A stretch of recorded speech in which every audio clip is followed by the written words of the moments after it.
There are stories that connect us to ourselves and to each other.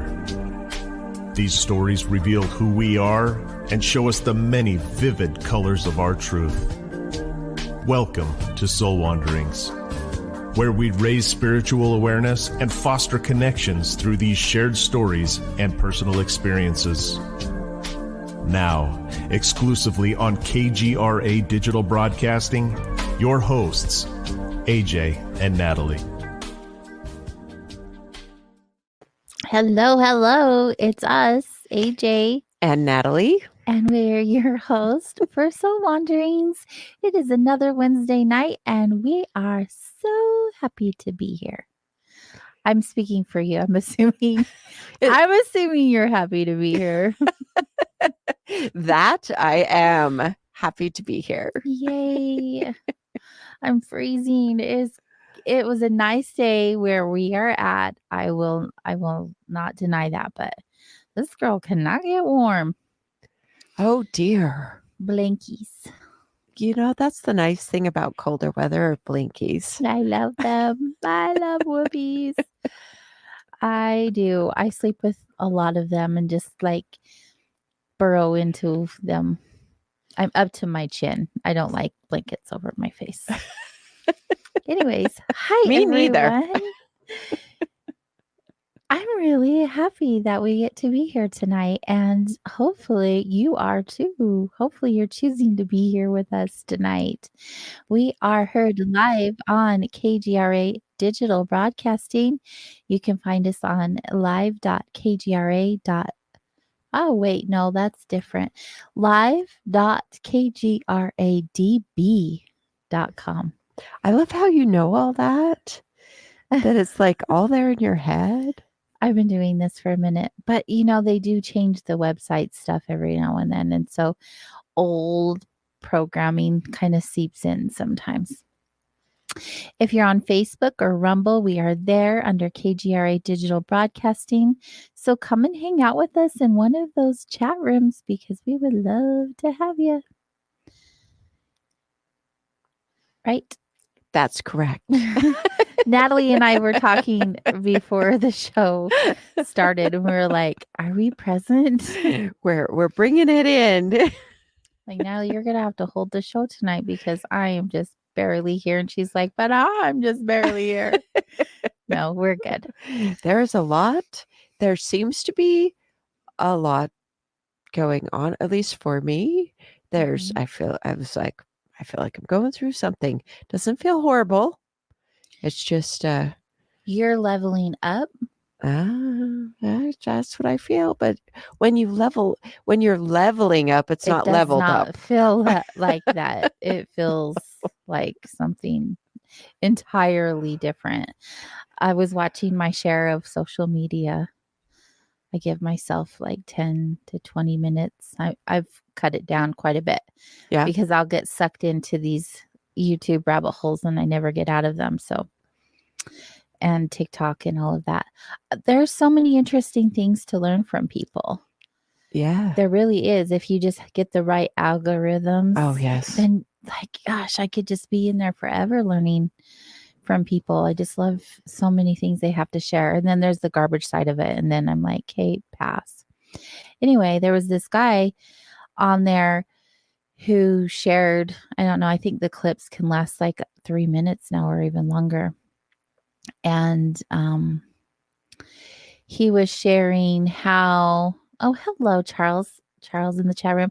Hey, Charles, I have to say, I wore color today. I put on gray, and I thought of him because he told me that I need to add some color to my life. Gray's a color. Gray's a color. There we go.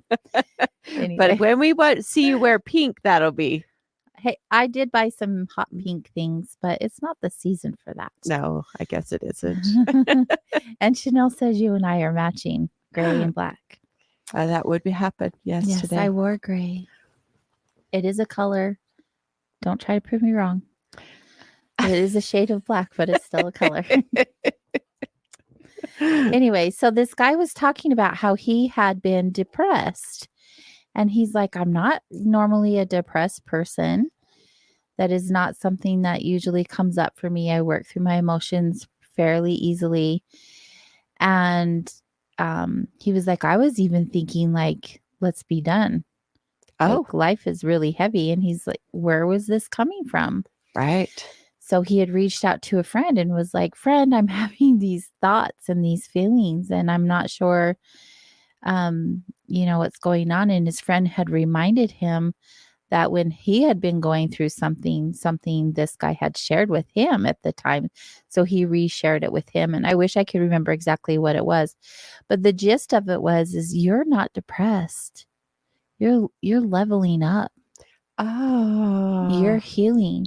So what happens, and he started explaining this from a spiritual and kind of maybe even a scientific point of view to some degree, of how your body, when you are healing and releasing trauma, and he's been doing this somatic breath work, which is a lot of trauma releasing, you will go into this place of what feels like depression, but it's actually grief of the person you once were, because you're leveling up to a new version of yourself.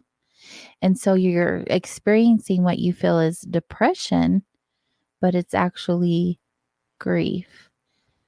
And to like in that space to like not be sad you're losing that person, because that version of you, because that version of you served a purpose and held you for a very long time. yeah. And it's not that you're getting rid of yourself, you're releasing parts of yourself that are no longer for your journey. They're not for your best and highest good. And so a lot of people will go through what they feel is depression or seasonal depression or whatever that may be, but it's really just them healing. And then realizing, maybe even not realizing, but he had realized that he was just grieving the old him, and that he was saying goodbye, and I'm going to move on to this new version of myself. That resonates. That was some of the awareness that I was getting today. Oh, see, so Was I just felt called right to on share that point when you with said that. you're going through something. Yeah. That was what came to my mind, is maybe you may not know what it is, and you may not know what that looks like or what the purpose is, but maybe consider that. It's good to consider. I am one, because it's not common. I don't feel that way very often. I'm pretty active, a busy. And then when I need to not be busy, or my body is just like, I got no energy to do, to actually let myself just be still for a little bit, to have a little bit of time off or something like that. Right. How often, I don't know that I really feel like I drive myself, but it's this idea of I need to, in my downtime, need to get some particular things done. And sometimes it's not about getting anything done. Yeah. It's not. That has been a huge lesson in my life personally. I don't know where along the way in my life I picked up the belief that if I'm not doing something, I'm wasting my time. So I need to be busy. I need to be doing the things, whether it be work or cleaning the house, or, I need to be productive in some way. And literally, it hasn't been until the last few years, and I still do it. I am not healed from this. But the last few years, I'm more aware. So when I'm like stop and I'm like, I need to move. I can't be just sitting here. I'm wasting the day away. Right. I now ask myself, do you really have anything that has to be done right now, or does your body need rest right now? And so even over the last year, I've found myself choosing rest over work or play more times than not, because my body has needed the rest. And that's new for me. So with you, like how you've been seeing that in yourself, Mm-hmm. I just get giddy about it because I'm like, yes, come rest with me. Let's have Netflix and chill I'll come over. time. Mhm. Pile in of those cushy blankets and we'll just watch something fun on Netflix. All my minkies. Charles says it is human being, not human doing. And I've heard those, and He I always has yes, the good it's stuff to share. I agree with those things. I really do. Being self-aware doesn't mean that you do it all the time. I'm aware of what's going on. I'm watching myself go through Mhm. something. I don't feel, and allowing things to move and or whatever. But there's been some shifts. And then while you were talking, I was realizing that I've done several um, I guess pretty deep energetic healing You've been things. doing some work. Yes, because I was determined and still am determined, which the work is paying off. I've noticed that some of the things that I was definitely wanting to um, move through and beyond have been shifting. So that's a good thing. And I will be able to tell people that I work with, my clients, to say, look, you got to have this is the fine print that says, look, energy work is like a sort of energetic surgery Mhm. without the slicing and, that stuff that's like actual surgery. Mhm. When you go do a lot of different modalities, it's like having psychic surgery or energetic surgery. Mhm. And so we don't always let ourselves have as much healing time as if you actually had surgery. Not that I really did that much when I actually had surgery. I Probably a pushed lot more myself. than you realized. I think that we go, have some energy work done or whatever modality we choose, right? And we think, oh, they fixed this up. I'm all good. Let's go. Yep. Yep. And you don't take into account that they only like started the work for you. Like, Just say that again. They just started the work. yeah, they helped get it moving in the direction. Yeah. And then you actually have to do the work. It is the fine And I think print. people forget that. It's easy to forget. We don't necessarily do this. There's it's not really like there's a manual necessarily like given. Maybe Mhm. sometimes there's instructions, but I think it's just Where all are they? I want to part of read this them. human experiences. Mhm. So these are the notes of when our different guests will come in and they'll talk about these different things and you Mhm. engage with that aspect and those healing modalities. That here's the fine print. The gist Mhm. is beginning, and then the unwinding and the healing and the removal and the cleanup, and there's that aspect of wake up, clean up, and then Mm, you're growing up or leveling up. It's true. it's true. I'm looking forward to the next leveling up. Good. At this one, it's fun. Ugh. I would do it any other way. And I think that it I like that you said that it's fun. I love doing the work. I really do. I don't know if I would call it fun, but it is rewarding. and and just in like anyone's average normal everyday life, it's important. But with those who are working with others like we are, it's very important that we're still continuously doing the work. Continual education. Mm-hmm. We should get credits, gold stars or something, right? Who's to say we're not? Well, that's a good point. We don't know. We I've heard that we have some kind of naughty and nice list. I mean, I don't know what it's called, but we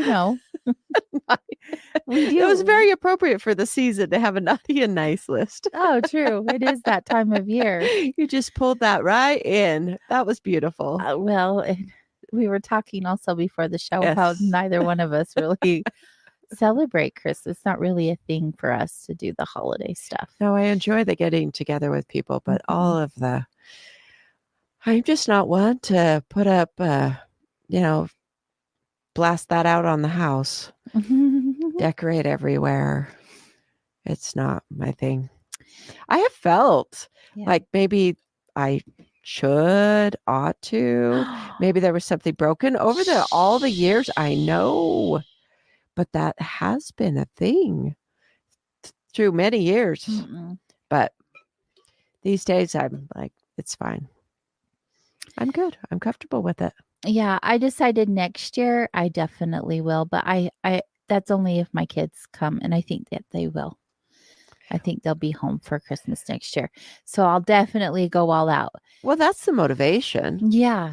Yeah. Now I'm not doing it for me.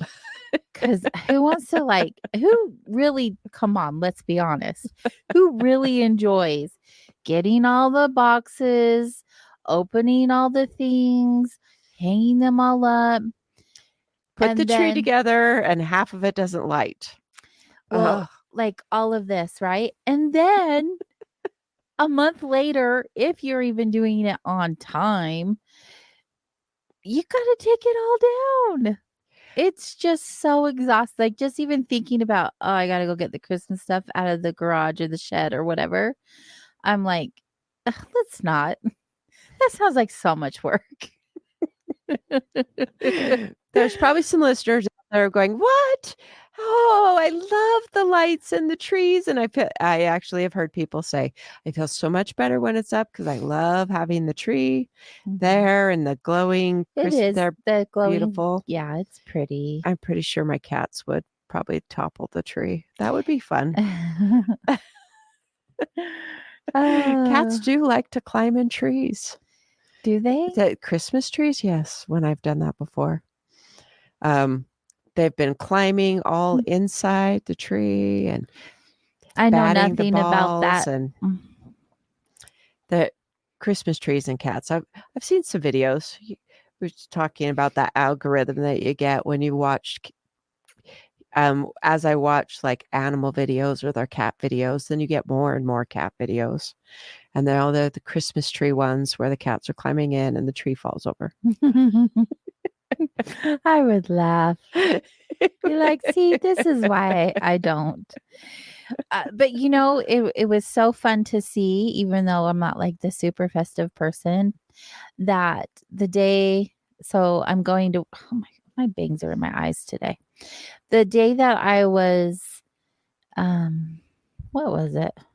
Oh, Small Business Saturday. So it's not Black Friday, but the Saturday after. So 2 days after Thanksgiving. And I went to work and I could see in the morning everyone's taking down their Thanksgiving decorations, their little blow up things or whatever they do.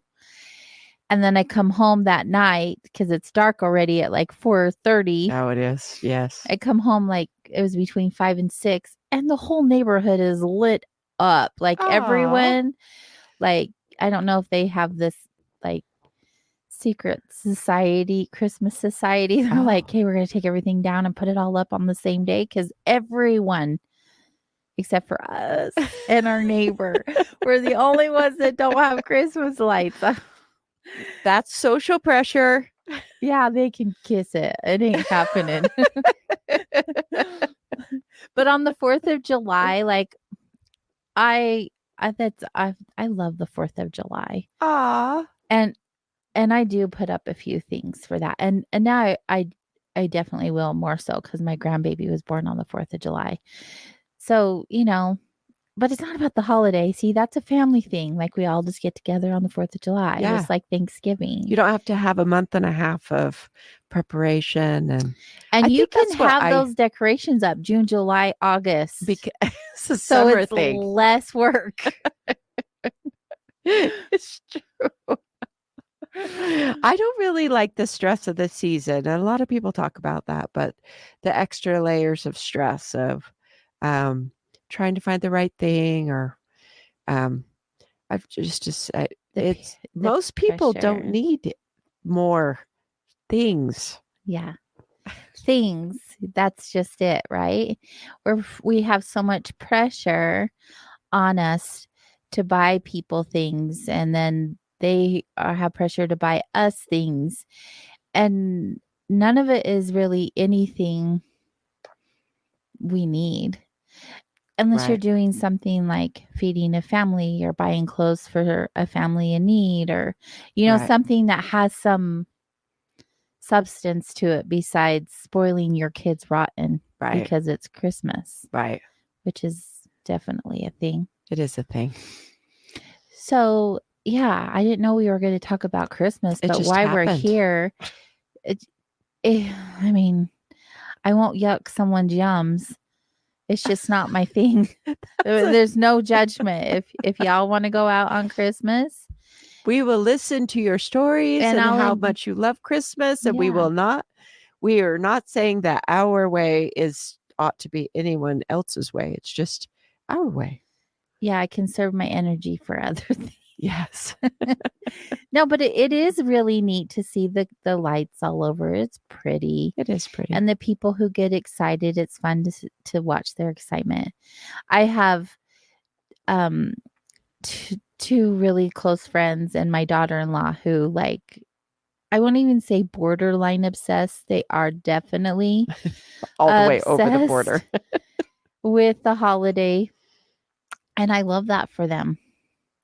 And they get a kick out of it. And even the other day, one of them said, "We'll get you to come to the dark side. We have cookies with sprinkles." And I'm just like, yeah, that doesn't even sound good. I don't even like cookies with sprinkles. So we're good. But it's just cute. It's fun to witness their fun and excitement and be children even when they're older. And it's just, I love that kind of stuff. But yeah. Anyways. So it's all choices. Get to choose. Yeah. Isn't that works. awesome? It is awesome. Just like with anything in life, everything, all those choices. Speaking of choices. Yes. Tonight I got to choose our guest. And she accepted our invitation. And I'm really looking forward to having her. She seems to have a lot of experience in life and the world. And the fun thing about soul wanderings is that we get to know people on more of a personal level, a more in-depth level, because we're not doing like a 30-minute show or a 60-minute show. And so, to their comfort level, we like to hear about their journey. More about you, right, before the doing. And I think that's really exciting because she's a new guest, and we'll get that opportunity to spend some time with her. And that is always fun. Every new guest, I walk away with something agreed new, or we will have conversations about this certain topic before we even have them on. Yeah. And it's funny because you don't even know what the guest is going to be about until Monday.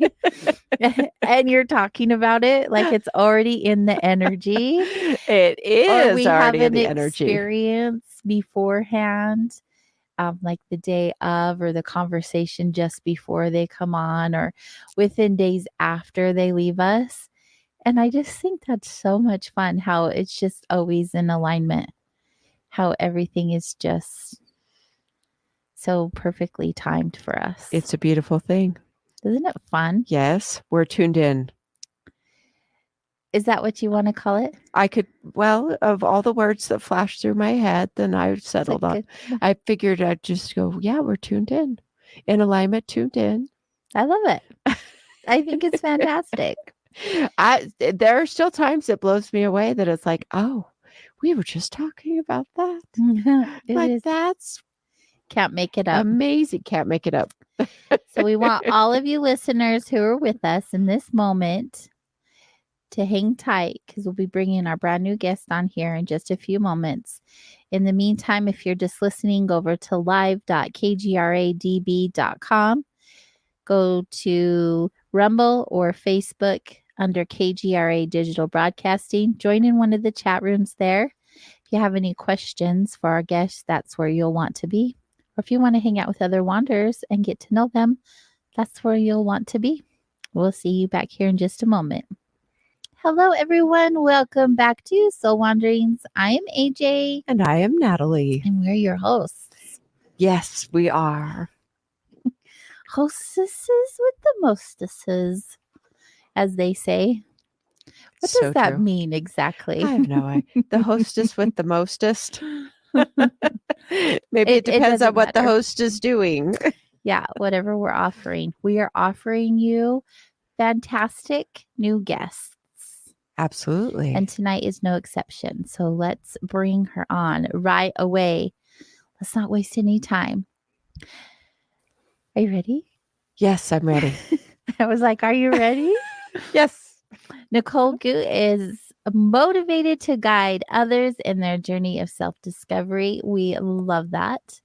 She has more than 2 decades of study in many modalities in the mind, body, and spirit worlds, and is also the author of Yoga and the 5 Elements, Spiritual Wisdom for Everyday Living, which offers a framework for seeing oneself represented in the elements and working with both the seen and unseen energies and forces within and around you to live with greater balance, harmony, joy, and fulfillment. Let's welcome to the show, Nicole. Hello. Hi, AJ. Hi, Natalie. Thanks for having me here tonight. Oh, we're so excited to have you here tonight. We think it's going to be so much fun. Girls' night. That's so right. Are you ready for us? We're a little hyped up. So. Are you ready to soul wander? That's the thing. Always. I like that answer. Love that. So there's so much to learn about you. We obviously know very little about you. So we have an entire show to wander with you. And we just really like to get to know our guests more on a personal level. So you can go back as far as you feel comfortable with and tell us a little bit about yourself and your history. Sure. Gosh, it's such a big question in a way, right? It is. Don't get overwhelmed. Just fill into it. Yeah. So, gosh, where do I go back to? I often start with where I was born, which was I was born in South Africa 45 years ago. So I'm giving away my age. And I moved here when I was 24. And in between that time of growing up, I sort of was going through a process of discovery who I was, as many of us do. And part of that discovery of who I was and who I was becoming was what I think of as my spiritual journey. And some of that involved an early memory in childhood of kind of wondering where I was and who I was. So that early memory goes back to when I was 3 years old. And from that, sort of my path evolved. I became interested in different spiritual practices, different healing modalities, and eventually found Ayurveda and yoga and lots of other kind of wisdom traditions. And, you know, that sort of joined my path of moving to the United States when I was 24. And sort of this path unfolding, eventually kind of what I would say stepping onto my path, finding my dharma, my way in the world, expressing myself, and what I guess my soul's mission is, my soul's purpose, and finding my way to where I am now, which is having, you know, just published a book and all these new experiences, like being here this evening with you and Natalie. So that's sort of a very broad overview of where I began to where I am now, and lots of other things in between. Yeah, of course. I mean, it's a big question in a lot of ways, just like you said, and no one wants to rehash every little detail of their life. So I think that's a nice place for us to start. You said that you were finding your way when you came here to the US and you were going through all of these experiences and all these different learning these different modalities. And I think that's interesting that you landed in the US when you're going through all of that of all places, because a lot of people will do it opposite of you. They'll be in the US looking for themselves or, other modalities and go to other parts of the world outside of the US. Oh, sure. Yeah, it's interesting. I mean, for me, I was at such an interesting place in my life. I was still, so when I finished university, I was working in working in the financial services sector. I was working in a private bank in South Africa. And when I moved here, I'd stayed in sort of the financial services area. But my soul was calling me to a path, to my mission. And that was sort of happening. My hands are kind of moving side by side as if they were happening in tangent. And in a way they were, because I wasn't yet on my path. And I think that, for some of us, the path isn't straight. And sort of how we make our way into figuring out who we are. I sometimes describe myself at this stage of my life as a bit of a late bloomer. I sort of came to it and have sort of come to this unfolding at a later place in my life. For some, it's a little earlier. But that's what makes us all unique, is we all find our way in these different ways. And I left South Africa not for any other reason than it was just a calling in me. There was just this knowing that I really needed to be somewhere else, that my dharma or my destiny was just not where I was born. But I go back and I see my family. So home for me is sort of all over the place. Home's here and home's there. So when I come home here, I'm saying I'm home. And when I go there, I'm going home. But I'm realizing that, or I've learned that home is where you are. It's in you. Yeah. That's a nice feeling to know that. Some people don't feel that ever in their life. And yet you have two physical homes and you have your physical body that you're aware of as home. So that's really beautiful. Did you foresee yourself writing a book?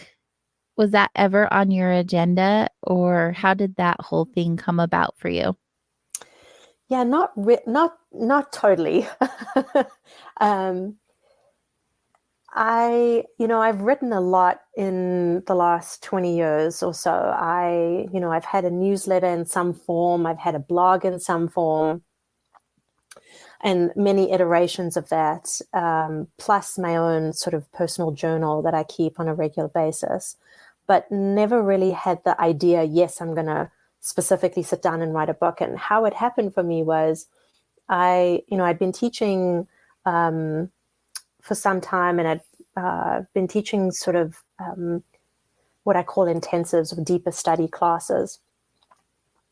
And that was already the seed for a book. I just didn't know it. And so by the time the pandemic happened in 2020 and all of us were in lockdown, the universe was saying, okay, we need you to do this. Or at least that's how I felt. The universe was pointing me in this direction, and the book was already in me. It just needed the space to come out. And once I realized I was writing a book, I was like, oh yeah, I guess I am. I guess I'm writing a book, and here it is. And it sort of makes a lot of sense when I look back at sort of my whole journey.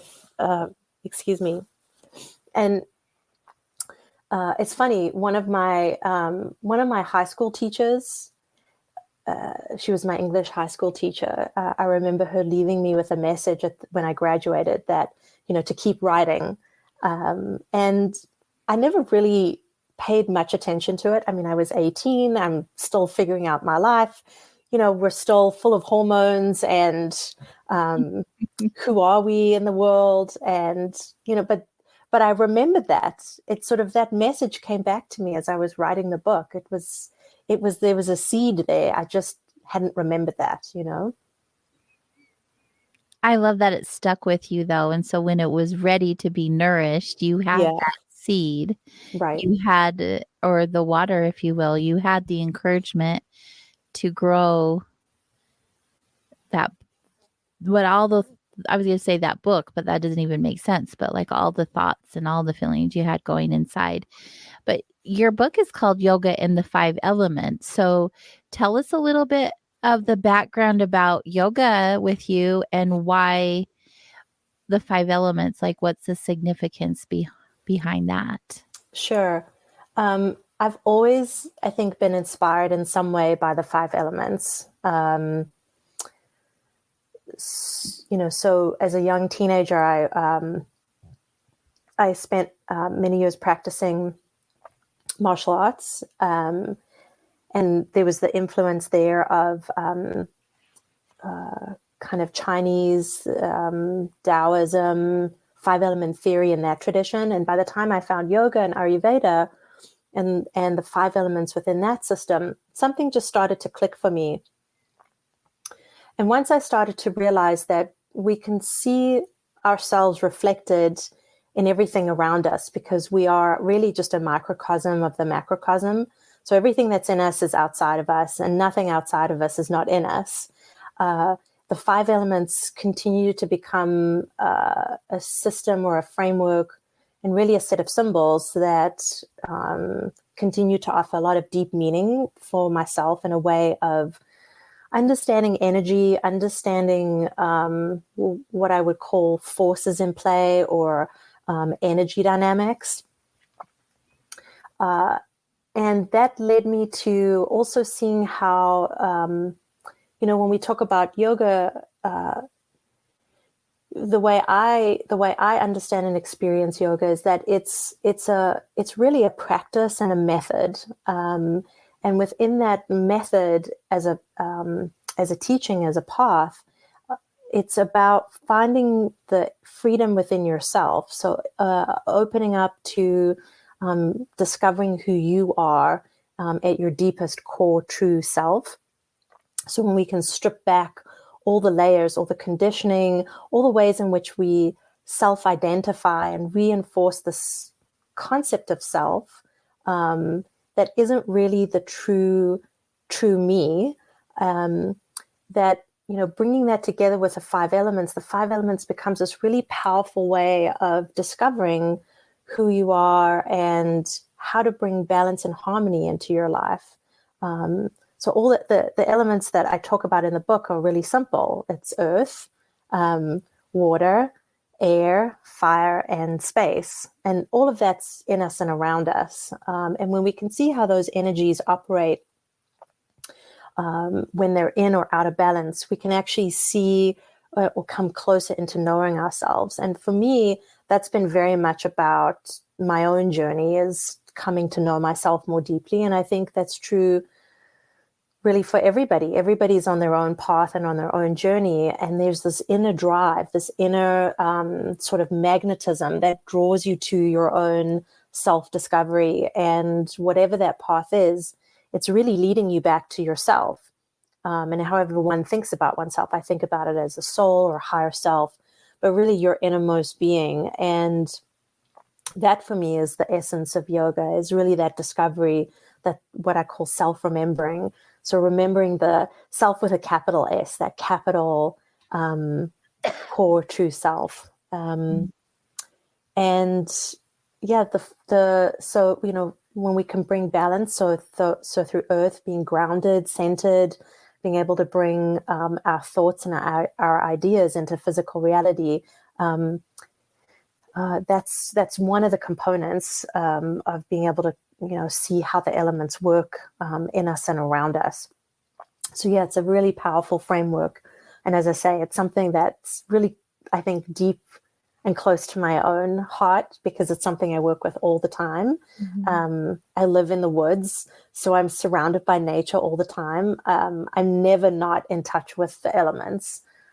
So it's very much an ever-present structure for me in my mind. I love that you didn't just write a book off of something you thought was interesting, but you're actually very passionate about it. You actually practice it and live it. There's so many people who write it because they have an experience, like a one experience, or they learned something that excited them and they wanted to share. But not a lot of people actually live what they write about that I have known of. What about you? Um, I've seen that as well. I have a question Mhm. about just can you go a little bit more into like description of yoga? Because I don't really have a deep connection with yoga. Mhm. Oftentimes when I did this one Bikram yoga class one time, did not like it, did not like hot yoga. That was not for me. No. And maybe one other class, but so a lot of times I know I personally think yoga, well, that's all these positions. Right. And then I intellectually understand that yoga is a path to enlightenment, but there's multiple yogas. And so I'm curious what that means in relationship to you and your experiences. Sure. I think that's a great question, Natalie. I think for many people, particularly in the West, who are exposed to yoga, it's often thought of as a physical practice, and that's often your first exposure, because a lot of how people come to it is through a yoga studio or a center that's teaching classes that are physically based. But there's so much more and a much deeper dimension to yoga and the lineage from which it comes from, which is what's called Vedic teaching. And that comes from a set of written scriptures or written teachings that are many thousands of years old. And within those written teachings, there are really offerings, insights into the nature of the universe, the nature of the self, the nature of our own reality, and how to find that for yourself.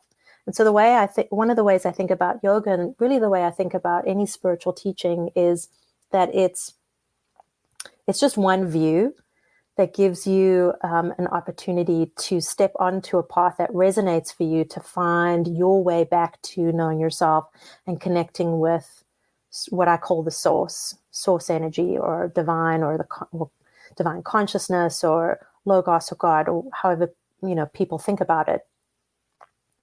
And because yoga is a practice of coming into that in yourself, at least how I experience it, the body's really only one component. And many of the teachings themselves actually point to going beyond the body, right? That the body can be a starting point, because when we wake up in the world, right, we come into a lifetime, we're in the body, we have a physical experience. And at some point, we come to a realization, oh, I have an inner voice. Where's that from? I have these thoughts. Where do those come from? Oh, I have a mind. What's that about? And I have emotions. What are those? Where do those come from? And there's a way we can sit and be with that and realize that we're not all these things. We're not our emotions. They don't define us, that we're not our mind. Our thoughts don't define us, and our body doesn't define us either. And when we can go beyond those limiting concepts of ourselves, we come to realize that we're so much more. And that so much more is what I call energy, or we can call it the soul, but really even more fundamental than that, it's energy. And energy in and of itself is neutral. And so that energy pours itself out into physical reality, and we learn and we grow and we evolve through that. And I'm meandering a little bit, but coming back to sort of your question with yoga and what that means to me is this process of re-remembering, self-remembering, coming back to that core essence. And So postural practice, what I call is postural practice, or the Sanskrit term, which is asana, is really only the tip of the iceberg. It's really only one component of yoga as a method. Today, I kind of use the term method because it's there are signposts. There are these teachings that offer us, okay, how do we discover more of who we are? How do we come closer to ourselves? So when people are wondering, well, how do I start, or what does it mean to try yoga? More often than not, it's about going to a class and experiencing a physical practice. But there is so much more. And so for me, part of the book was about showing students of yoga, but also anybody on a spiritual path and a spiritual journey who's interested in other ways of looking at themselves and the world, that there is this deeper set of teachings, this deeper dimension to discover, a lot of richness that's available. So yeah, maybe there's more follow-up to that, but that's Oh, for sure. We have a start. lots more talk to talk about. Did you have any particular books that guided you, or was it more you had teachers or classes, or how did you go about this experience? Both. I love reading, and I believe in being self-taught at some level, right? So for me, that's about using your own discernment and tapping into your own wisdom, and drawing from these different sources and making up for your own mind what resonates for you. So definitely lots of reading. I'll see if I can think about some that maybe I can point some of your listeners to. And then different teachers along the way. And I've had in my own life, a committed, dedicated, devoted connection to my own spiritual teacher for over a decade and a half now. And that's maybe not as common, I think, in the West, to have a connection with a teacher directly. I think, there's can be a lot of skepticism sometimes with having, and rightly so. I think, again, it comes back to using your own discernment, which is really the wisdom of the soul illuminating the mind, is how I would put it, and cutting through illusion. So cutting through all the junk. But really, that's been a guiding light and a guiding force as well. So, when you can, I believe that if you find a teacher that you resonate with, that person, or the way I think about a teacher in any way, is that they just show up and show the way. That's really the role of a teacher. And so if that person for you is present and is guiding and shows the way, I think that can be a really powerful force for transformation, especially if they're, continue to encourage you to use your own discernment. So you'll see me every now and again dabbing my eyes. There are a few tears, and those are what I call tears of truth. So when there's like a real kind of recognition at the soul level that there's something that's really powerful, or a powerful recognition, I get a little teary-eyed. Beautiful. That's beautiful. I don't know if you've ever watched the Great British Pottery Throwdown, something to that effect. One of the hosts, he's a big crier, and he cries always at everybody's beautiful creation. So I think of him as another example of, we can have tears of joy, we can have tears of sadness and so forth, but we can also have tears of truth. Yes, I love that. It's so beautiful. I really admire that in you. I think it's a beautiful trait to have. Oh, thank you. Thank you. Well, hopefully it encourages others to feel, to have permission to do the same. Yeah, I love the invitation, because so many of us, including myself, right, when you're younger, you get conditioned not to cry. Yes. And so it's not something a lot of people are comfortable with. And I feel like when they have an invitation or permission to completely be themselves in those moments, it's even more beautiful and cathartic for them to experience. Right. Yeah, and I think there's a lot too wrapped up in all the social pressures of whatever role and place you hold. For a long time, the sort of idea of women being emotional has been sort of part of a mass consciousness. And I think that's a construct that we're slowly breaking down. And tears are powerful. Expressing yourself is powerful. And it's such an important thing to be able to have a healthy outlet for your emotions. Wow. I knew I was going to learn something. Take note. Yeah. It's kind of a joke around me and my friends that I'm not that person. I'm just not I'm an emotional person. I'm just not physically emotional. And I'm always like, I wish I could cry, but it just doesn't come out of me as easily as some other people. And I always look at that and I'm like, oh, that is the most beautiful thing ever when people can allow themselves to be vulnerable in that way. And I really admire it. I think it's just beautiful as can be. And she's feeling all this during the show. It's like there's truth coming out. I know. We must be walking through that soul part.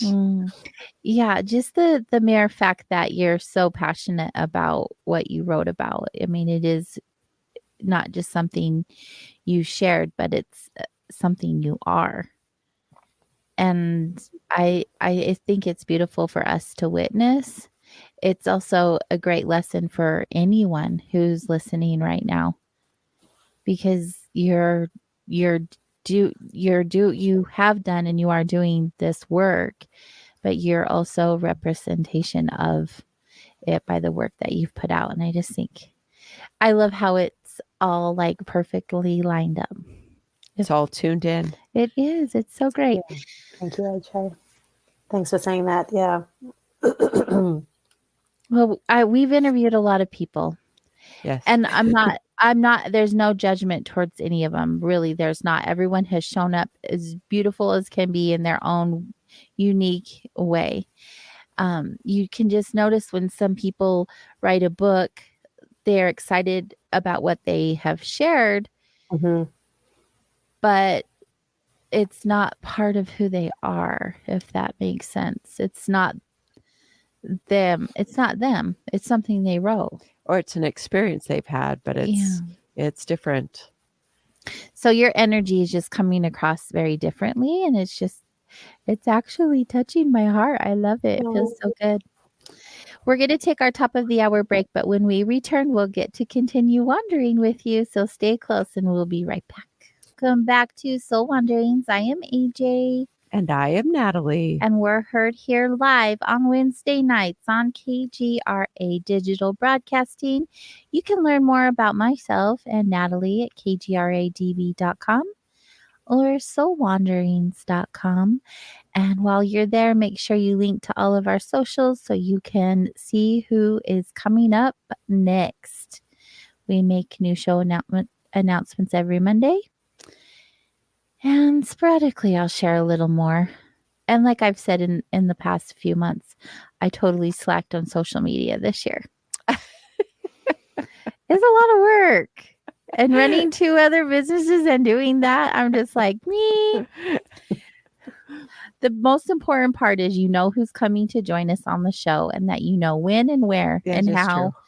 And that you're able to join us. And that's all that matters. That's the most important part.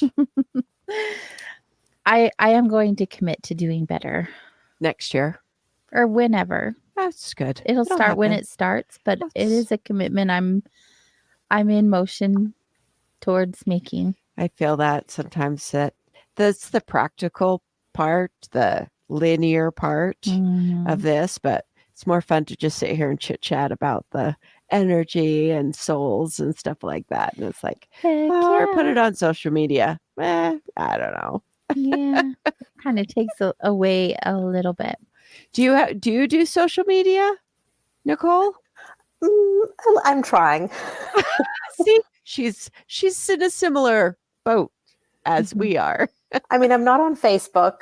I had an account. I gave it up years ago, and I don't have any plans to go back. And I use Instagram, and I have, it's an interesting relationship because I'll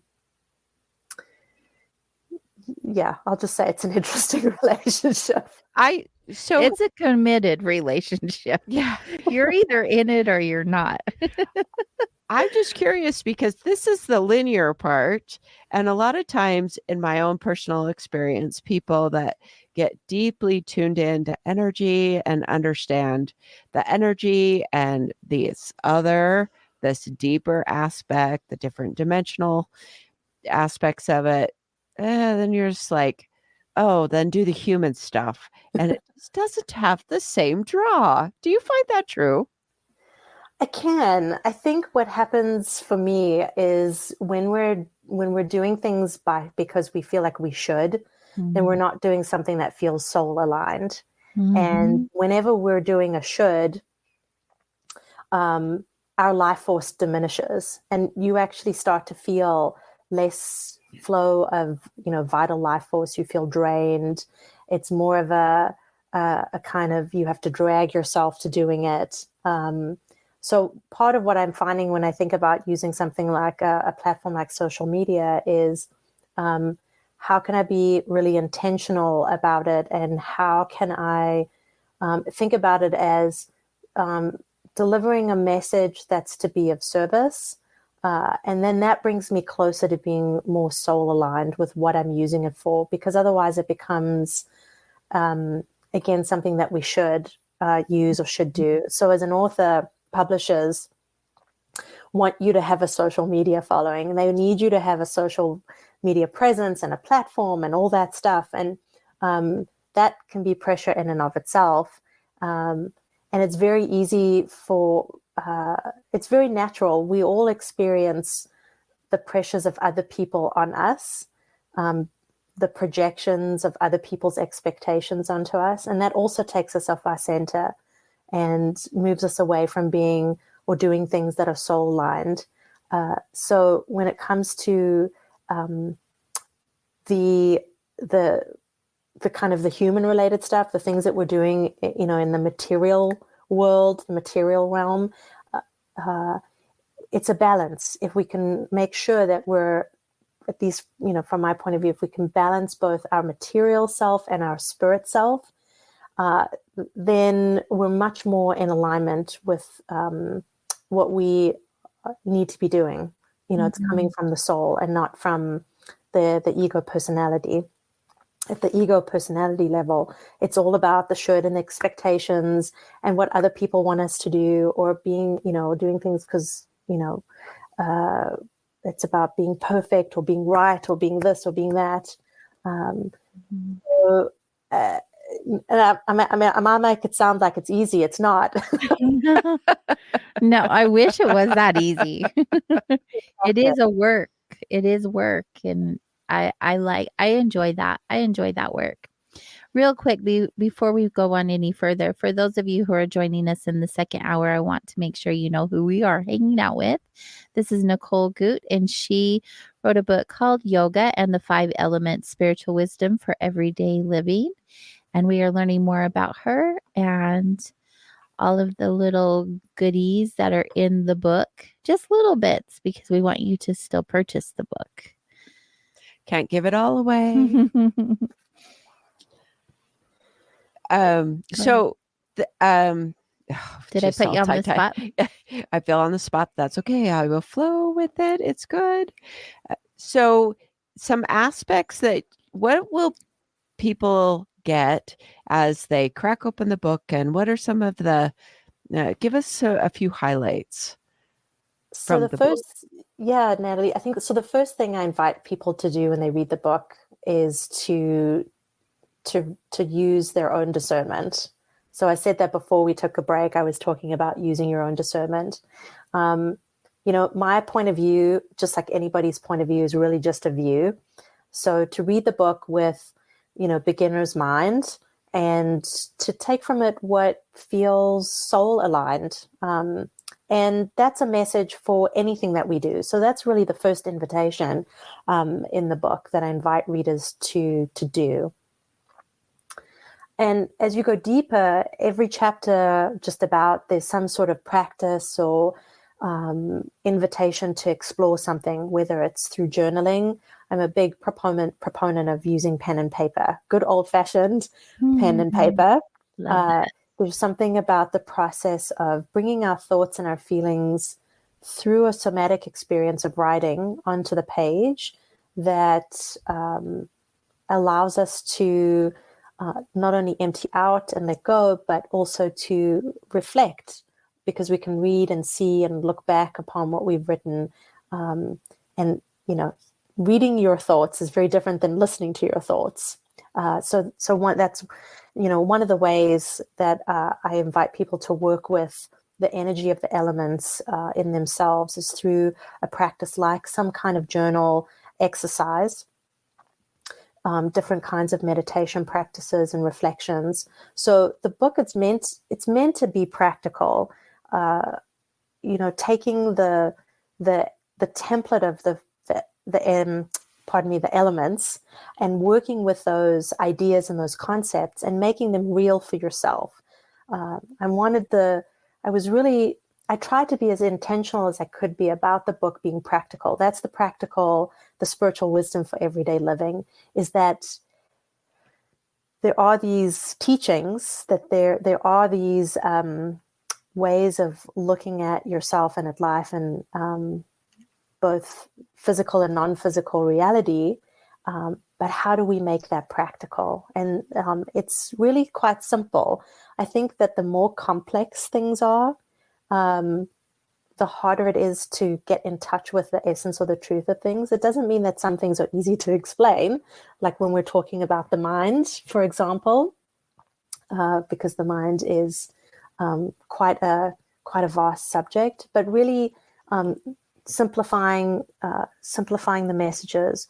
So when you finish reading the book, I don't know exactly what someone will take away from it, but my hope is that there's a new way to look at oneself through the elements, to look at physical and non-physical reality. So we have this energy around us. It's always there, and being maybe more in touch with that. But I also think finding a little bit more space inwardly and more inner peace, finding a way to discover satisfaction and fulfillment in oneself. And that opens the doorway to joy. So, I think happiness is really a fleeting thing, but what's lasting is joy. And it's, deep within us. And when we feel satisfied and fulfilled, when we're in balance and we're in tune with our life force and we're soul aligned, that's when we can tap into that inner joy. So my hope is that some of those messages come through, people find those messages for themselves and take from the book what they can, what resonates. So even if you only read 2 chapters and you get something out of it, that's great. You don't have to read the whole book. I sometimes don't read a book in completeness. I've learned that because I've had to get over this tendency to need to finish a book from start to finish, where there's really sometimes just this energy of, okay, I've gotten from it, my soul has gotten from it what it needs. So you have my permission to not read the whole book. Whoever's listening. You're in good company. Natalie and I don't always read the whole book either. Yeah. We'll flip through and find whatever page it lands on and then read that, because we believe that's what we're meant to read. Oh yeah, or I feel like read I it love end to the beginning, or no, right. Yeah. Sometimes you just get drawn to the aspects of the book Mm-hmm. that what you need to pick up. There's this key on this one page, Right. or multiple pages, and I love books, but there's so many of them I don't read completely. Yeah. And, that's, we have this message, we have this knowing inside that we've gotten from it what we need to get. At least that's what I've come to realize when reading some books, especially this kind of book. It's nonfiction, and it's some of the material is dense in the sense that it's inviting, in some cases, a new way to look at things, a new perspective, and that this is not like bedside reading, like you're going to read 100 pages at night. Well, some people might. Don't get me wrong. That may be you. That's totally fine. But this is not like pick up kind of beach reading. This is sort of heavy, inner, an invitation to do sort of inner work. Mm. And so it's something you might pick up, read 10 pages, put down, and come back to a week later. So one of the chapters, and to that point, one of the chapters is about the element of space, which is all about integration. And I think when we're reading a book that we're, particularly interested in learning something about ourselves, we need space to integrate those concepts. We need time to let that kind of percolate through our system in order to let it become real for ourselves.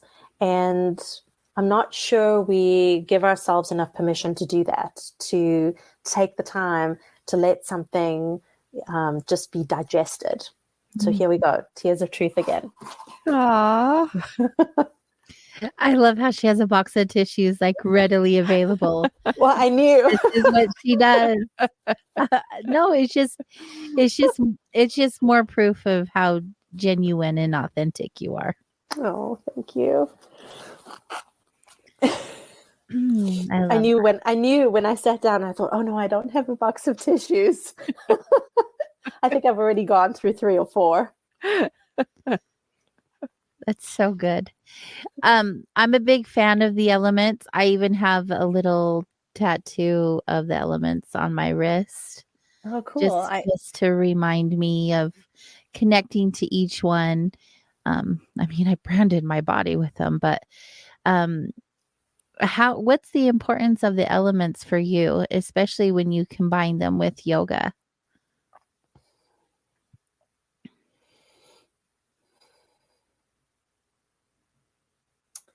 So I think of the elements not just as energy, I think of them as consciousness also. So, when we think about energy, and in particular unseen energy, so beyond our ordinary waking 5 senses, we have 5 inner senses of perception. And for me, it's my relationship to this unseen world of energy, this unseen force of this unseen consciousness. So when I take a walk in the woods, the trees and the ground has energy, but it's also consciousness. It's a being. So for me, it's more than just a framework. It's a relationship. Oh my goodness, I just adore you so much. I did not expect that this would happen. That's the way our show works. We connect on the soul level. I always have to explain what this is. I was working just along those lines. It's fascinating. I've been working with this one particular client, and in the session last week, she talked about how noisy the world is for her. And while she was explaining that, she said, I hear the noise and I feel this, or I hear feel the snow is what she was talking about. And that it's sad that it's being walked on. And she says, and I hear the trees and just actually she's getting all this communication from people, but as well from the environment around her. So there was that experience that I had recently. And then I also did a particular coaching call, and I talked about tuning into the simple things. This really resonates with what you're talking about. And I did it like on a very surface level when I'm just talking about, look, if you're stressed, you get to look at the bark of a tree or just tune into everyday life things. But talking with you, this is cracking open like a whole nother realm to say, oh, tune in to like connect with what, not the bark. No, this is bigger than the bark. Yeah. Yeah. So how do people go about really grasping within their own framework that it's so much bigger than just the five senses, like you were just saying? Tell us a little bit about these multi-dimensions or subtle bodies or the Sure. different things that you'll reference in the book, or that you not even necessarily with the book, but what you've experienced in your life. Yeah. Oh, this is a great question. She's got him tonight. Yeah. I'm just over here feeling everything. I feel like I'm feeling like we're warmed up now. Right.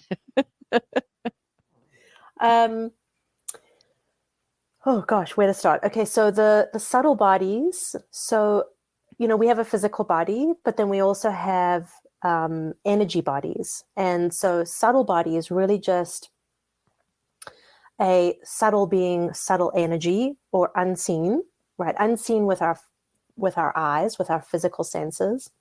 And subtle bodies are vehicles for consciousness. So just in the way that the physical body is a vehicle for our soul, or the energy of our being coming into physical reality, we also have these subtle bodies that are deeper dimensions, higher dimensions of our consciousness operating at different levels. And so you would have the physical body, you would have the etheric body, which is sort of in close proximity to the physical body. And when I say close proximity, I mean relative inches to the physical body, sort of like the human aura, if you will. And then you have layers beyond that. And each of those subtle bodies are connected to the elements. The elements I think of as kind of like messengers for these different levels. And so what I found is that when we're in touch with the subtle bodies, we have an orientation for the world in which we're operating in. So because we start off, if we think about it this way, because we start off as energy, we need some way to relate that energy to our physical experience. That's that balance that I was talking about between our material self and our spiritual self. So making that connection at these multi-dimensional levels. So being able to bring the lessons and the energy of these subtle bodies down through the levels to the physical body. And then there's a relationship going back. So there's this bidirectional flow. There's this constant dialogue and exchange of messages at these different levels. Let me see there's a lot of thoughts going on. So I'm just slowing down my mind as I think about how to bring closure to your question, to bring an answer through. So those are the subtle bodies and the elements. So for me, it's opened up a whole new dimension of how to see myself and how to see others and how to see both the physical and non-physical aspects of reality. And how we tune into that is, first, it's just becoming aware that we have, in a sense, perception. So when we close our eyes, even if we're not meditating, but if we close our eyes for a moment, just to kind of slow down, or sometimes if we're listening to a radio show, if we're listening to the news, or if we're listening to something on the television or whatever it is, and we close our eyes because we want to tune into something deeper, that's an instinctive process that's happening to hear more than just the words. We're actually listening to the energy. We're tuning into a different dimension. So we all have this capacity. Everybody has inner senses. So we have eyes, we have ears, etc. And you can tune into that inwardly. And so part of it's just the understanding, the knowing, and that language. And then the practice, the practical side of it is it's a kind of meditative exercise. It begins with what I call a basic centering practice, which you can do sitting in your chair. And the first invitation is to close your eyes. And by closing our eyes, we start to tune our senses away from what we physically normally are involved in. That's our waking conscious perception. And we tune into our inner experience, our inner sense perception. And within that inner sense perception, there's a whole field, a whole landscape of inner sense data. Some people might talk about it as intuition. Some people might have the experience of hearing messages, not just from your own soul, but from a non-physical being, consciousness. You might have synesthesia, so connection to color and sound in different ways. So I think of it as part of it's the practice of just sitting and getting quiet and actively tuning out. I think you used that word, Natalie, tuning in. So we're tuning in a different way. We're tuning out from the outside world, and bringing our awareness inward and opening. So part of it is also the invitation and welcoming. So opening ourselves, being willing to receive non-physical information. And so that can be a little challenging too if we're not used to doing that, especially if we're not comfortable with listening inwardly or listening to our soul. So it's, it takes time slowing down that process. So I think I've maybe meandered in some way, wandered. Definitely wandered. Definitely wandered in answer to your really beautiful question. That's the whole point, is to have this conversation. Yeah. I mean, I think that we can never say enough. There's always so much to say. There's sometimes never enough words. We can continue to express and go deeper and say more. So, I mean, that's what's so wonderful, is that we get to explore and to keep learning. Mm-hmm. Yeah. Go ahead. Say more. You've got more to say. Lean in. Let's do some more. Natalie's all about leaning in. Mm-hmm. If you feel called to share something, even if we aren't asking you, but it's something that you feel others may want to or need to hear right now, lean into that. Thank you. Thank you for that invitation. Yeah, I think what I was just, where I kind of ended off is the invitation to get quiet and to be still and to go within. You don't need anything. You just need to be with you are always with you. You can't leave you. You are with you. And so get quiet and listen to that you inside. And no special equipment's needed. You don't need a teacher outwardly. We all have an inner teacher, I think that's also important for people to remember and to realize, is that we all have an inner guidance system and we all have an inner teacher within us. And when we tap into that and tune into that and listen to that, you're never far from yourself and your truth. So no truth is absolute, but everyone's truth is true for them. So tune into that wisdom within yourself and listen to that wisdom within yourself. And when you don't know how, that's when we draw to ourselves teachers and mentors and friends who will reflect that back to us.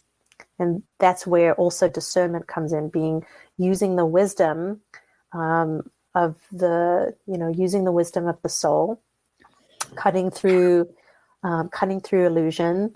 So being clear, seeing things for as they are, and making wise choices. We always have choices. Even even choosing not to do something, choosing not, choosing, yeah, how do I want to say it? Choosing not to not do something. Yes, thank you. That's a choice. So there's always choice.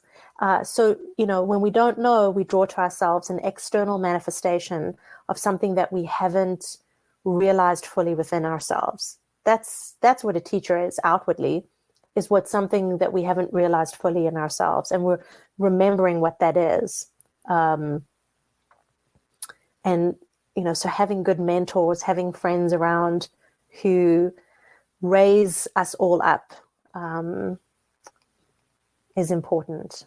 But yeah, so if you can, take time, especially now in the holidays when we're around so many people and lots of other pressures. Everybody has a lot of different experiences and memories, past, present, about this time of year, is to take time to sit and be still within. And our deepest self is actually really quiet. So if you imagine, I don't know if all your listeners get to experience snow, but in wintertime, I love snow because snow absorbs sound and it's actually really quiet. So if you're not in the northeast of the United States, or if you're not somewhere where there's snow, you might find another place where it can be equally quiet, like a forest where you are just surrounded by trees. But nature itself reminds us actually of the quiet that we have within. So tuning into that's the reminder. We can tune into nature's energy and bring that within ourselves and remind ourselves of what we have within. It's so lovely.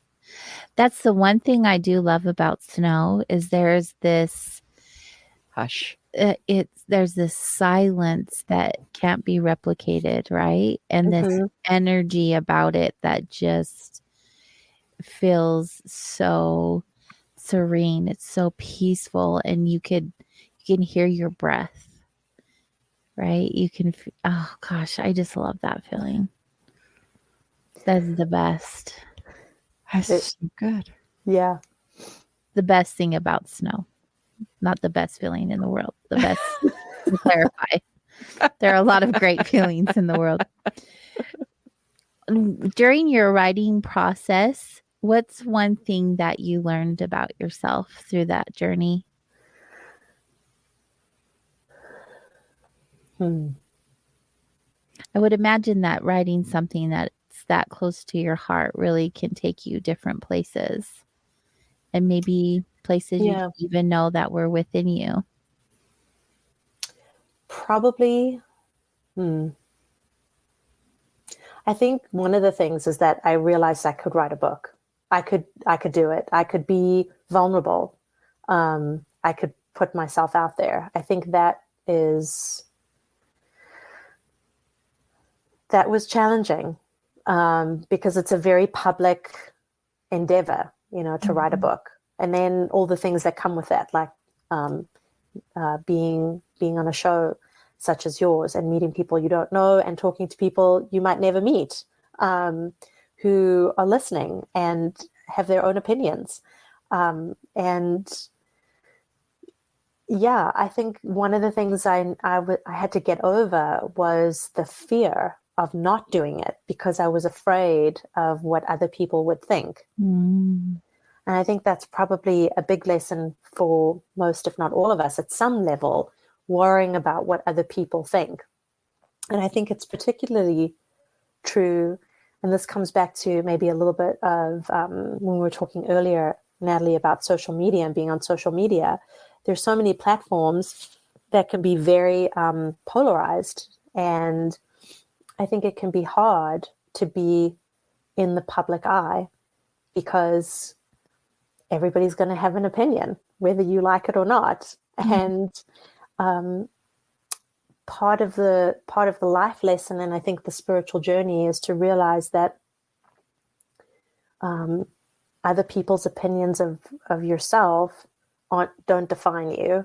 So, the process of writing the book was, I think, actually really transformational in coming to learn that lesson, of coming to a place of like, okay, I can put this out there, and to be strong enough in myself to say, well, if somebody doesn't like it, well, that's their opinion, and that's okay. Something I was reminded of, some years ago was, I don't have to be liked by everybody, and not everybody will like you. I mean, as much as we all want to be liked, we can't be by everyone, and it's not our job to be liked by everybody. But I think if we can be authentic and true to ourselves and come from a place of being of service for the greater good, and hopefully being of benefit to others, then for those who we don't vibe with, so to speak, that's okay. So yeah, I think that was a great question. It's definitely been a multi-layered experience, having gone through writing a book and working on a second one. So Ooh. They seem to keep coming once you've done one. That's what the rumor is. yeah, I don't ever see myself writing a book, but once I'll go ahead. No, go ahead. I was just going to say, I've got Natalie's back. She's going to write a book one day. It's going to be that that's been an interesting experience for me. I've been told that there's books in my future, by various things. And then I have the characteristics. It's also part, but I have not, I guess, gotten that call.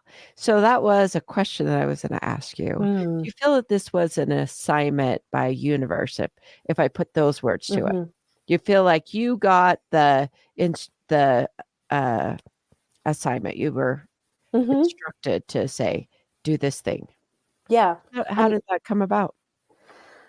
It's like you said, and I think it's really beautiful, is, we get called to do something, and it comes from a higher place. It comes from our soul, and it comes from the universe, source. It's like a knowing, or it's even deeper than a knowing. It's like,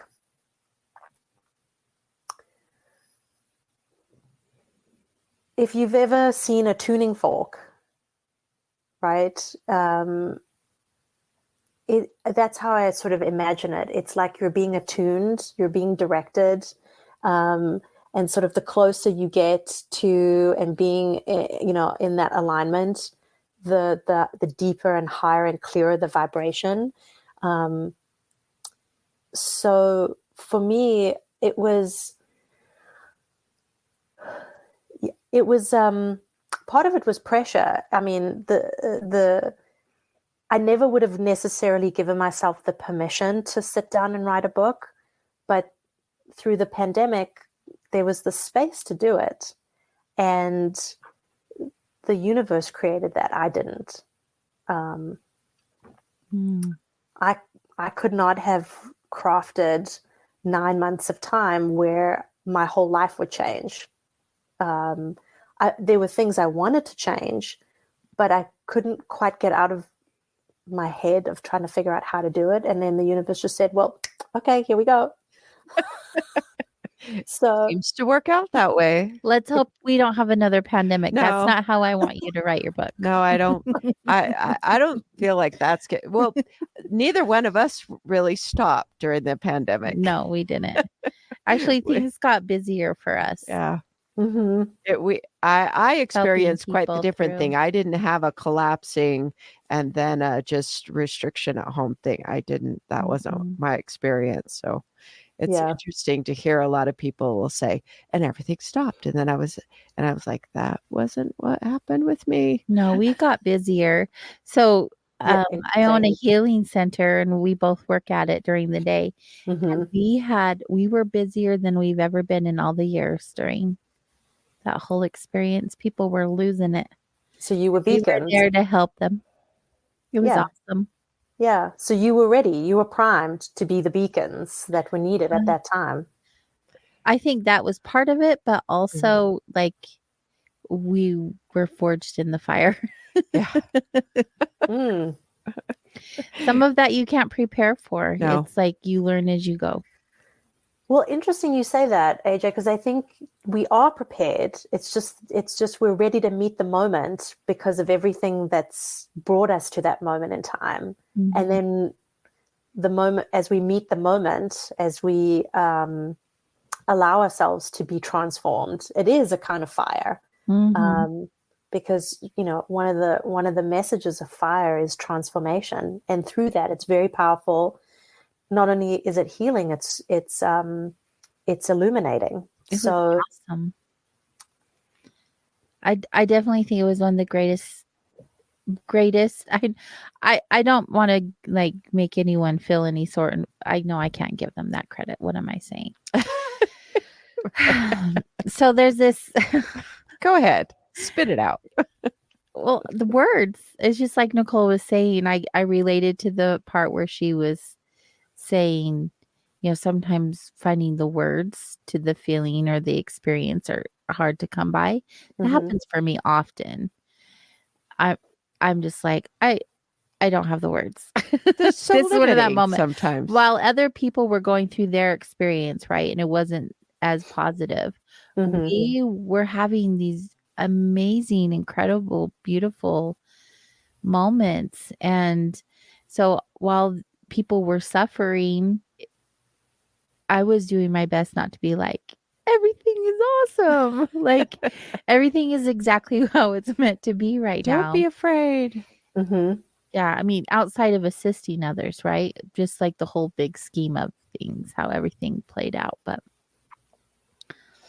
I had a different viewpoint on it, I feel, than most. yeah, and I think we can have both. We can have the experience of holding compassion Mhm. for ourselves and others, but also celebrating our own joy and giving ourselves the space to feel that and be in that space of joy and gratitude, and because when we're operating from a place of joy, we act as a beacon. I think that's why I was saying, you were a beacon, a light. Because when we're in some sort of suffering or pain, we search out something that will illuminate, will show the way out of the quote unquote the darkness. So we look towards the light. So when we have that around us, we naturally gravitate to that. Well, most of the time. Some people do. That's the idea of this, is to understand that one of the things I really appreciate from this conversation tonight is that it doesn't require going to a big retreat or, it's like, it's so simple. You said it doesn't, you don't need to have a teacher, but if you need a teacher, look outside of you, because one is going to show up for you, if Right. you will.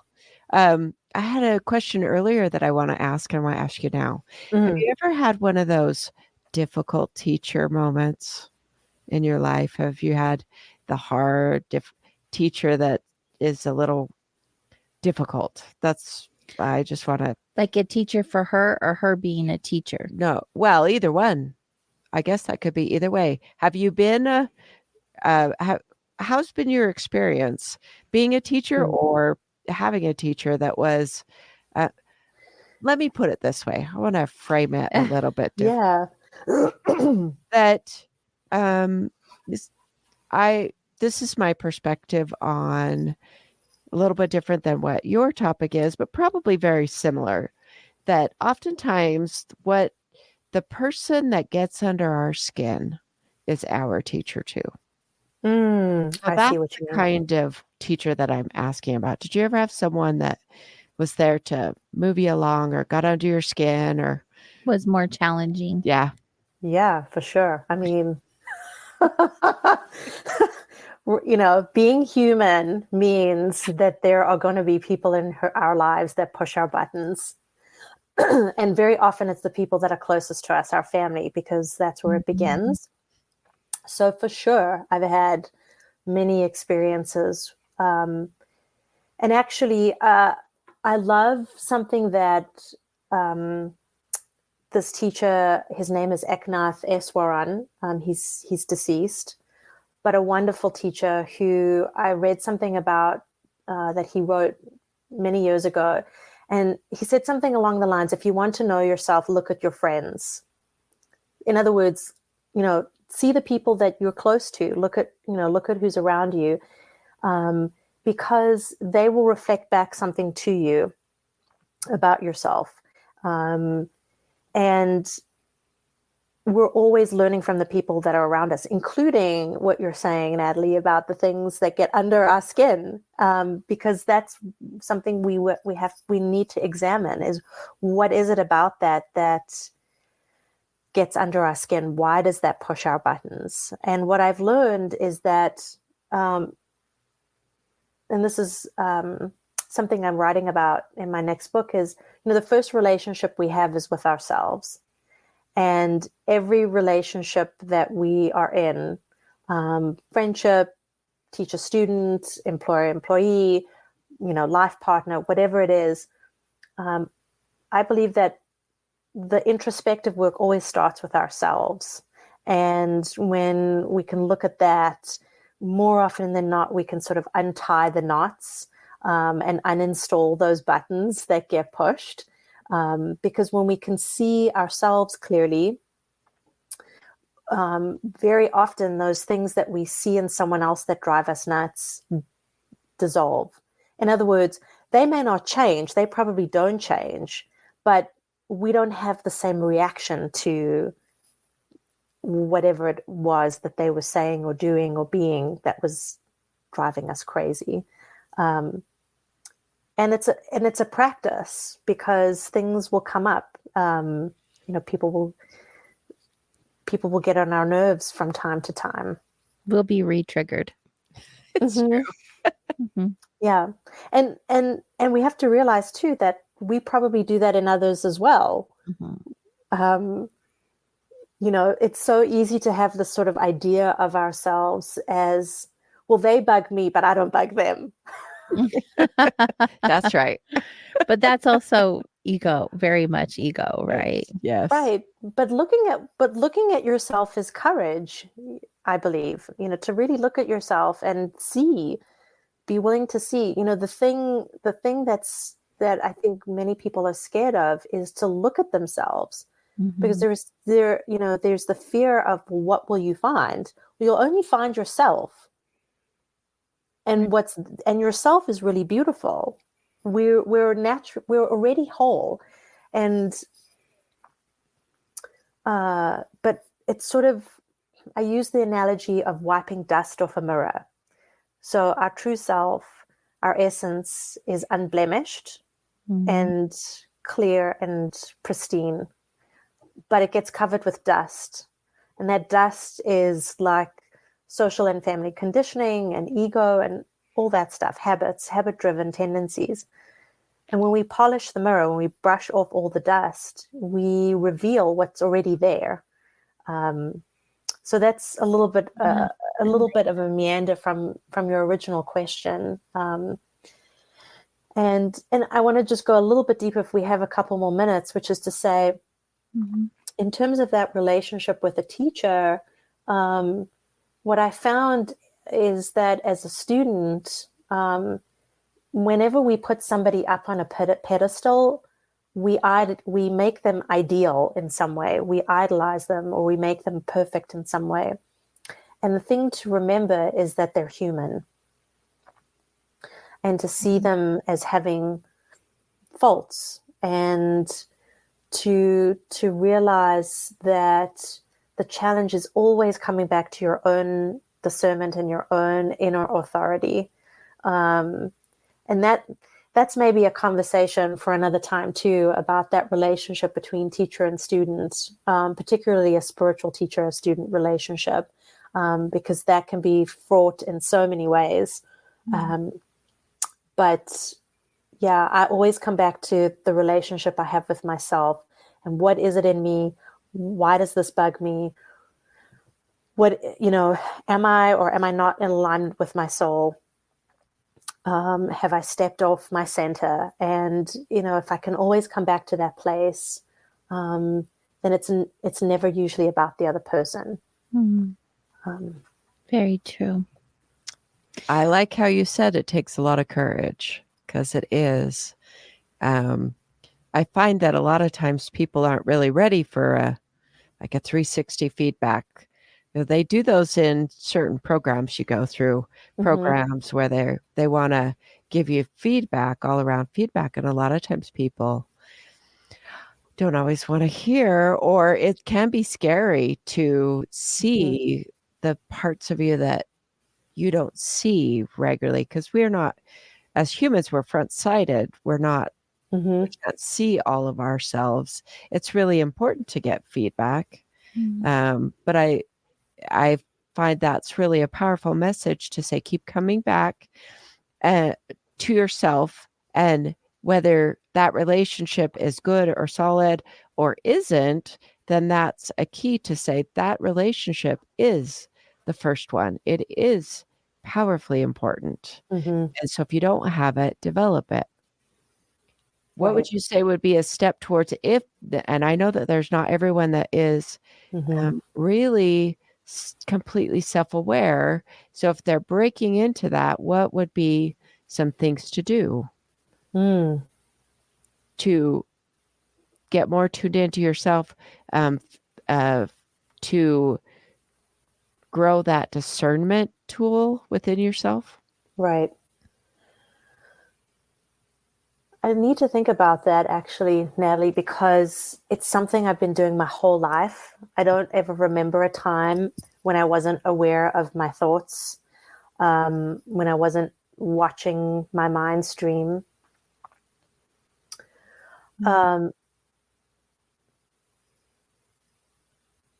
While you feel on that, I do have a listener question, and it could be very similar, and maybe start with answering that, which will lead you to answer Natalie's question. Sure.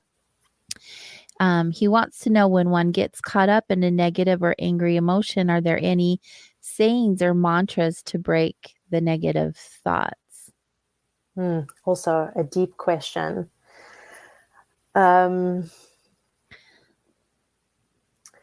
I would say it's not, I don't think of it in those terms. For me, how I've come to work with emotions is developing or cultivating a state of mind, which is what I would call equanimity or equipoise.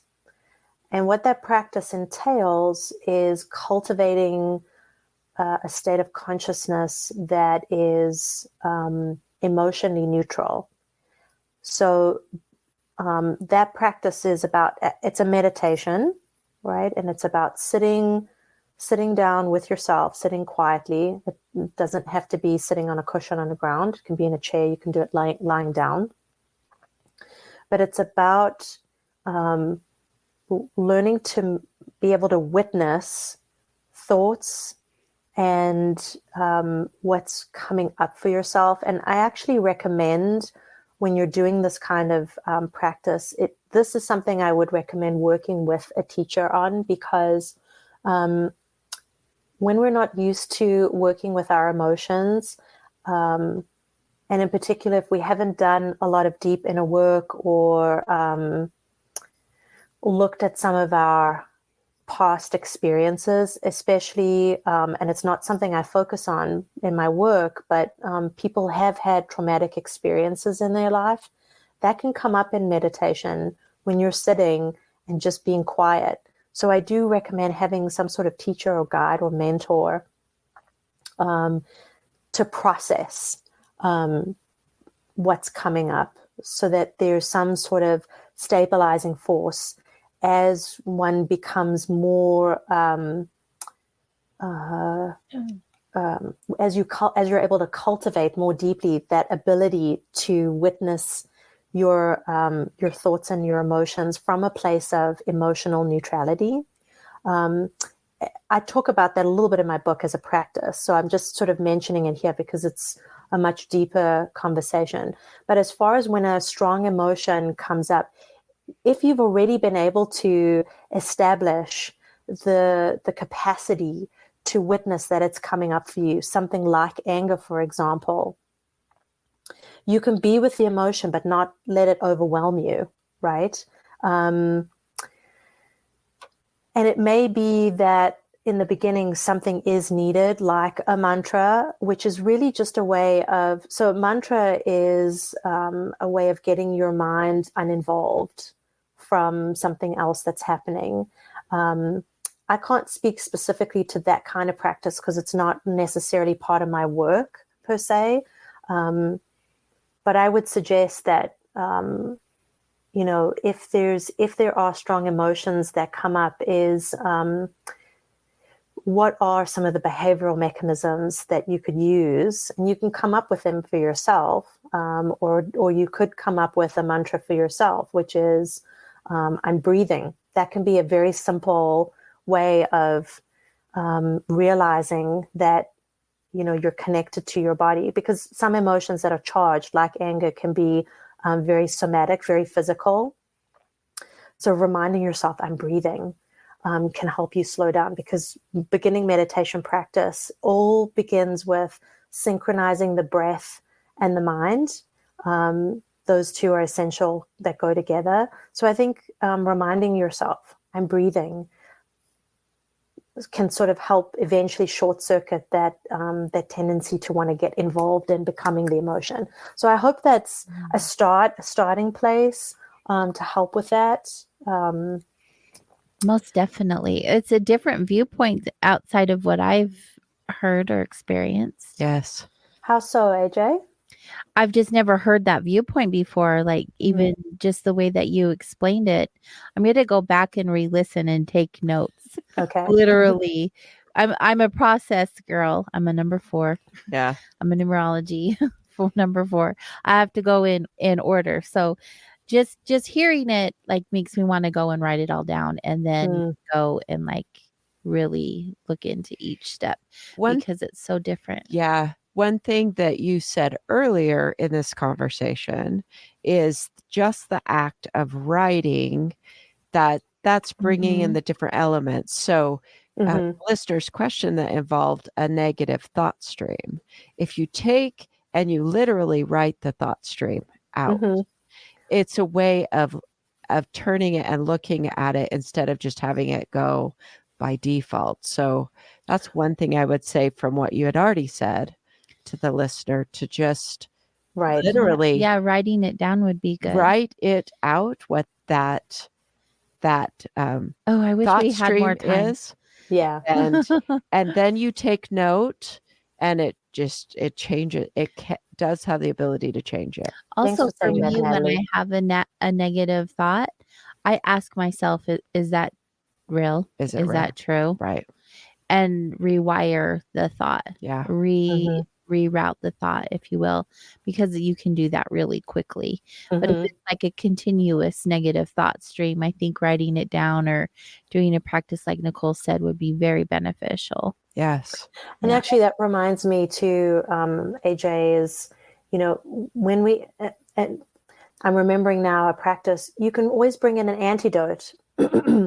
So if you have an emotion like anger coming up, to remember the antidote, which is love. Yes. I like that. There's an antidote.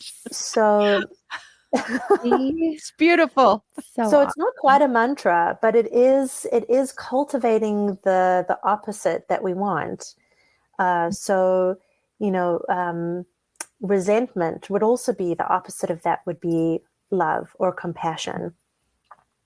And compassion is a practice. It's not really, I don't think of compassion as an emotion. It has an emotional component rooted in empathy, but that's only one element. So I would say to that listener too, in addition to what we've all said, is if a negative emotion comes up, a strong emotion, is to think about what would be its opposite that lifts, is uplifting, and is positive and life force enhancing. and to draw on that. And love is often an antidote to most things. Yeah, it's one of the highest vibrations, if not.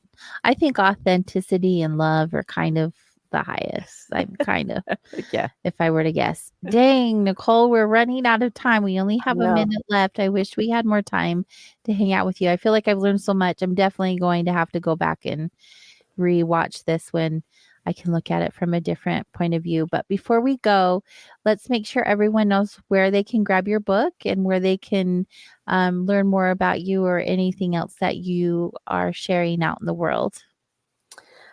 So as you have it up there, my website, NicoleGoott.com, which is 2 O's and 2 T's. I run a newsletter. I send it out roughly once a month, called Joyful Living. And I share things in there. I do some writing that's not necessarily always on my blog, an inspirational piece or a contemplation, and sometimes announcing classes and workshops that I'm teaching. I'm busy working on a course right now, an online course, finally making the foray into that. So if you're on my website, you can stay tuned in that way. And my book is available all online, Amazon, of course, bookshop.org. If people don't know about it, bookshop.org allows you to buy a book online by choosing your local bookseller. So if the bookstore doesn't have it in store itself, you can nominate your bookstore and they receive some sort of benefit as well. So you can still support local bookstores in that way.